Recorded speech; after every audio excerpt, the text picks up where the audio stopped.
dry leaves in Harmattan.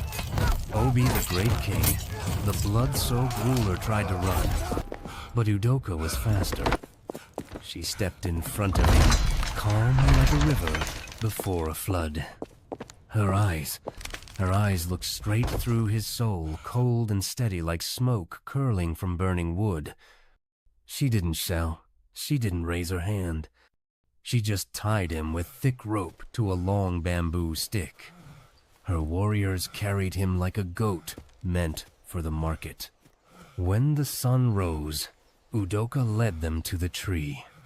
That same Iroko where her mother and father had been burned years ago. She tied Obi and his household to it. The same way. The same pain.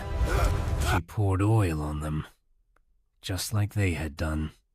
Then, she finally spoke. Her voice was low, but it cut like a knife. You will burn, just like they did. And then the fire rose. The cries of the wicked echoed into the morning.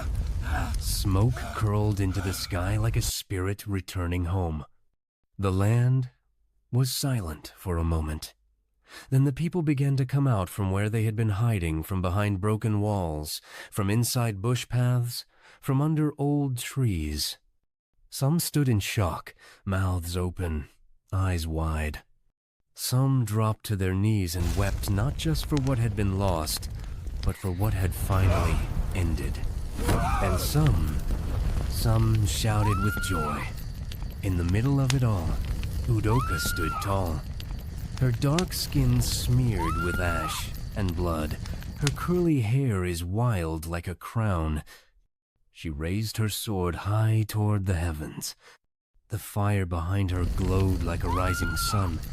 That day, the mighty tribes of Iziagu, Oji, and Ulazi bowed not in defeat, but in respect. Udoka didn't chain them. She didn't punish them. She gave them what was taken from her own family long ago, freedom. She broke the cycle. No more slaves, no more stolen daughters. But for those who still carried wickedness in their hearts, for the warriors who laughed when villages burned and children screamed, she became something else. A curse. A shadow in their dreams. A name that made even the brave men shiver. Until today, in the deep east, when fire crackles in the forest at night, and the wind carries the smell of smoke, elders whisper her name